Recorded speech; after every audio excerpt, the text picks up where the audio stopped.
Hi, I'm Mike Cintolo, Chief Analyst of Cabot Growth Investor and Cabot Top 10 Trader. I'm here with your Cabot Weekly Review. So, yeah, I think it's been another constructive week. I'm recording this around noontime on Friday. We kind of rallied, but now we're down on the day. But still, the NASDAQ's up on the week. Other indexes are kind of flattish. And overall, from a top-down perspective, the intermediate-term trend remains up.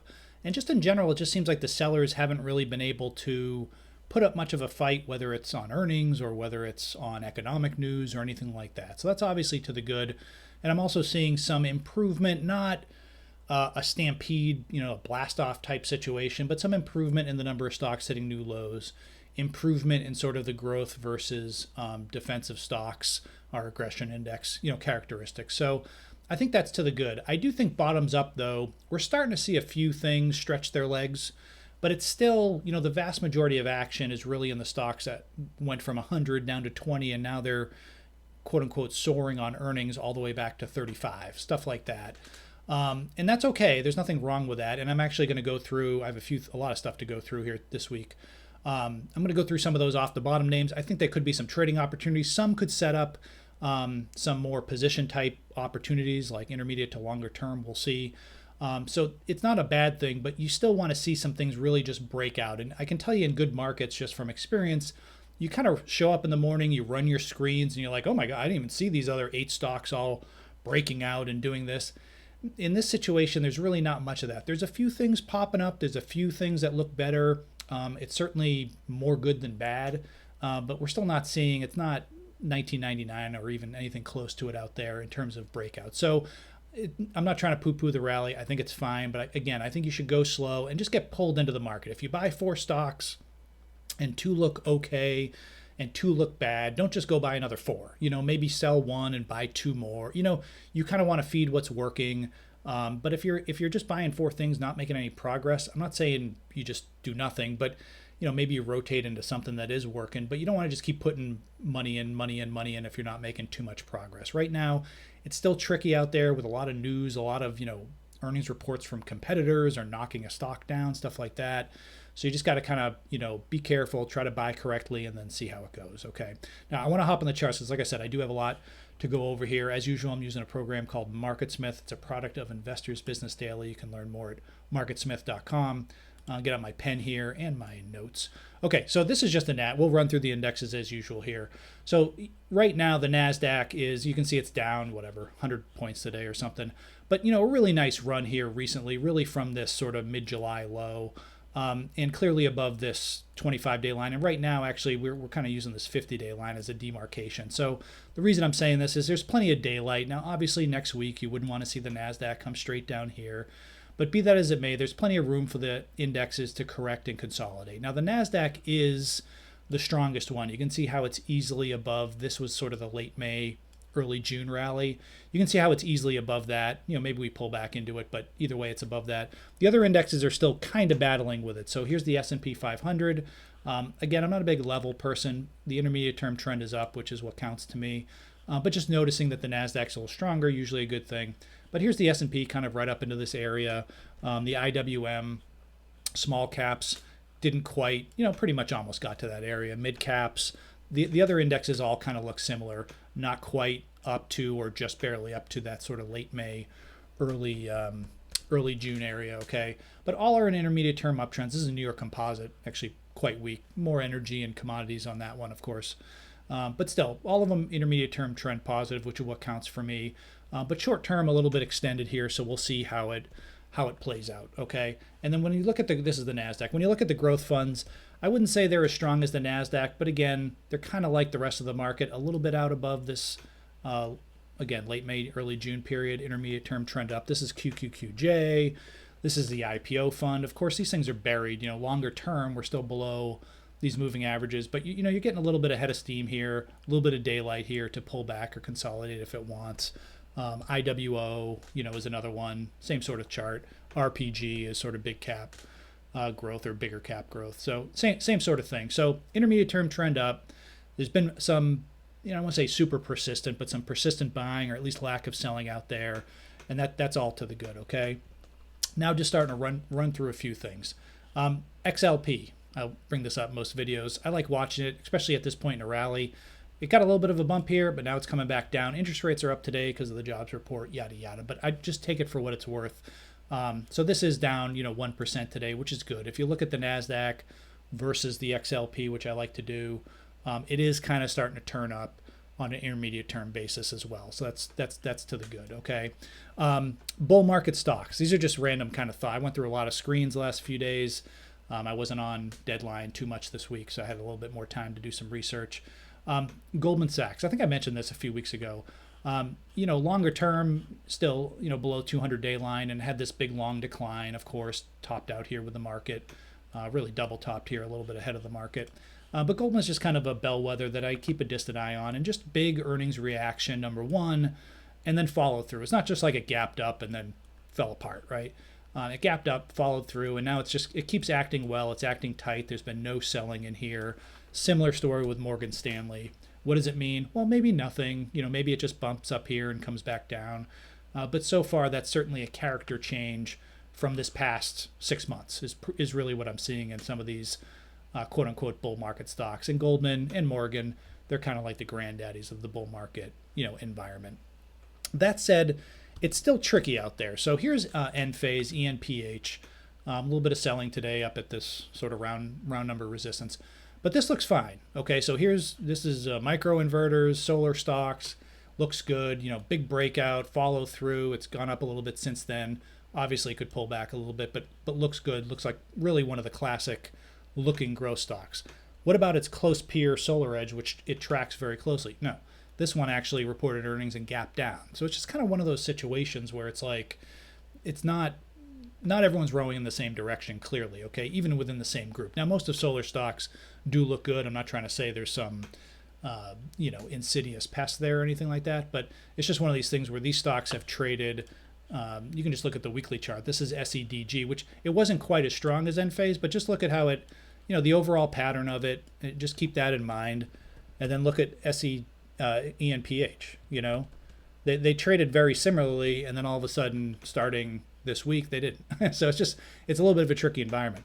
Then you have today Monster Beverage, which I don't follow. This is more of a consumer staple, but it's getting hit on earnings. Pretty good move, whatever. I don't follow it that closely. But then you have Celsius, which is CELH. It's been one of the sort of leaders here. And because Monster's down, this thing's down, as we speak, 12.5%. Now, I think Celsius looks fine. I mean, you can see how extended it was. This was the big gap this week on the Pepsi deal. I think that was on Monday, actually. So this could, and it has earnings next week, August 9th.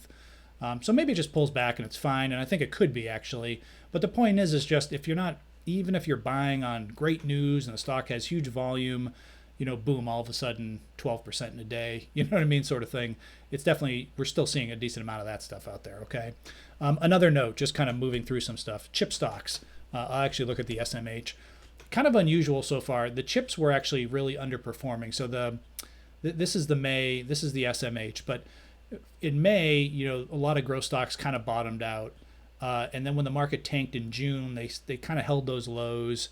And then maybe they kind of etched a little bit of a higher low here in July, and then they've sort of rallied here. This is most growth stocks. Chip stocks, obviously, you can see not so much. Here's May, here's June, here's July, just lower lows. But really since July 4th, I think it was, or 5th, or whatever it was, it's been very persistent on the upside. And I am seeing more than just this, because this alone doesn't do it for me, but I am seeing more and more stocks. Like here's Lattice Semiconductor. This was in top 10. This one did bottom out for a while, and you can just see kind of persistent on the way up. Even like a KLA 10 core or KLA Corp, they call it now, KLAC.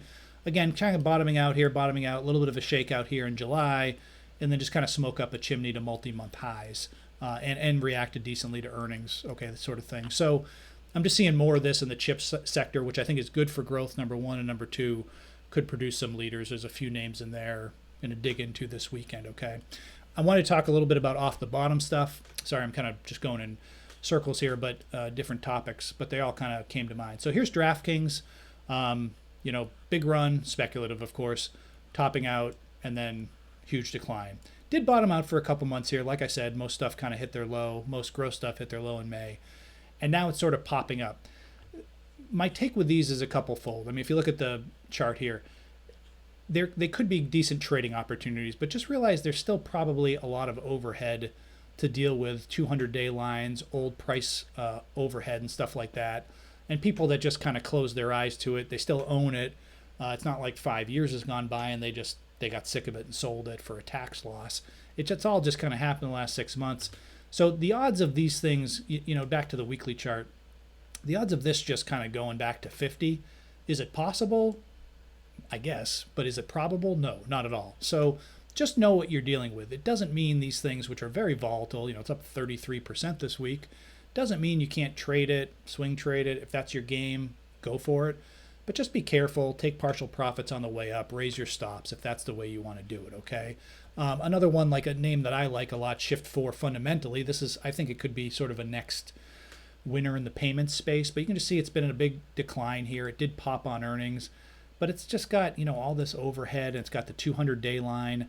And usually what will happen with these stocks is if they're going to be, say we're going to enter a bull market, or we are entering a bull market that goes on for another 2 or 3 years, this thing will go up here and, sit around for 2 months or something like that. The market will shake out because they're worried about the Fed. And then all of a sudden it gaps up on earnings or some news. And all of a sudden you're like, hey, wow, look at this. Has some big 9-month consolidation. The institutions were buying it, huge volume on the breakout or whatever, that sort of thing. Usually these things off the bottom, I'm not saying it's going to fail and go back to its lows. It could. But I'm just saying, it's the risk reward on these things to me is not great. So just keep it small if you play them. Just realize what you're dealing with. I will say a couple of things. If you do want to play sort of the off the bottom, either A, look for the things that have like built some bases. This is 5.9 I mentioned, FIVN. Again, it's into the 200-day line here, but you've been putting in, I don't even know, what was this? This was in March, so it's really February, March. You've been putting in 4, 5, 6 months of consolidation at the lows, and now you're starting to get a little bit of buying on the upside. Good sales, good earnings. It still has the numbers. It's not just a good name. It still has the characteristics you're looking for, good earnings estimates, that sort of thing. And then you kind of look for a setup. Again, you're kind of into the 200-day line here, but maybe it pulls back and consolidates for a couple weeks or whatever.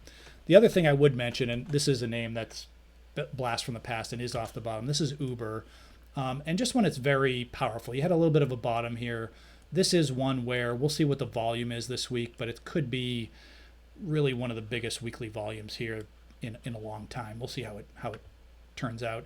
And it kind of went from zero to hero pretty quickly just in 1 week, right back to the 200-day line. So that is one I'm watching on the daily chart. And it makes sense, if the economy is going to kind of like reaccelerate and the market's looking ahead. And plus you have the growth story with Uber Eats and deliveries and stuff like that. But, I like when you have the buying, number one, but then, big volume buying on the gap, another day. Today the market, like we saw, the NASDAQ's down 100 or whatever. It's up a little bit more. Again, a lot of overhead in here, so you'd almost like to see it stretch its legs and then maybe do something, but that is one off the bottom name. Some of those names could be more of a position trade down the road, okay? Now, actually into other stocks that I'm looking at, we're starting to see a few names stretch their legs. We'll see how it goes. This is BioMarin, BMRN. Actually, let me just start here with XBI. Biotechs they're still a little hit or miss there in the sector for sure. But I mentioned this last week. It kind of did this. It hadn't done anything wrong. It just really wasn't leading, even though it kind of showed early leadership characteristics here in June and early July. But this week there was an acquisition, or maybe two in the sector, starting to follow through a little bit on the upside. We're starting to see a couple pop out. So here's BioMarin, BMRN. Now on the weekly chart, it's not one of these fantastic charts really, but again, it's kind of been dead as a doornail here. If you do inspect it, this is kind of like a double bottom base if you want to play that, but it's just kind of set up, tightened up, and now it's starting to let loose a little bit on earnings. Big earnings estimates next year. We'll see how it goes, just sort of noting it. I want to mention ITCI, which it was one of these where I almost took it off the watch list. It's just been doing this sort of meh, just grinding, not doing anything wrong, but just kind of grinding sideways. Kisses the 200-day line. Then you kind of subtle stuff here. You get 3 straight days of above average volume buying right off that line. Of course, up into resistance. They have earnings next week on the 9th. So it's coming up. I think that's Monday or Tuesday or whatever it is. So it's coming up, but if this thing really broke out, that would be kind of interesting. It's a nice setup, if nothing else. Neurocrine Biosciences is another in the group. NBIX. I've mentioned this before. This is kind of like BioMarin, where it topped out with the group 2 years ago. It's kind of had all these legs down. But recently it's kind of set up this structure and it's trying to get above resistance at 100. We'll see how it goes. You can even see, this is what I mean. It's like it breaks out at 100, goes up to 105 today. Now it's 102. I'm not that close to these things. I'm just saying it is a tricky environment. So, you know, you kind of got to piece your way into it if you want to get in there. So long story short, though, I am seeing some biotech set up and or start to break out. Just mentioned Chart Industries, GTLS. This one's a little thinner, at least trading volume wise, but nice tightness at the lows. It's kind of had this long consolidation, and now we're getting maybe 3 straight weeks with above average volume. We'll see if we close up this week. 200 round number resistance here. Again, market's down today, but overall looks like it's trying to get going from a pretty long consolidation.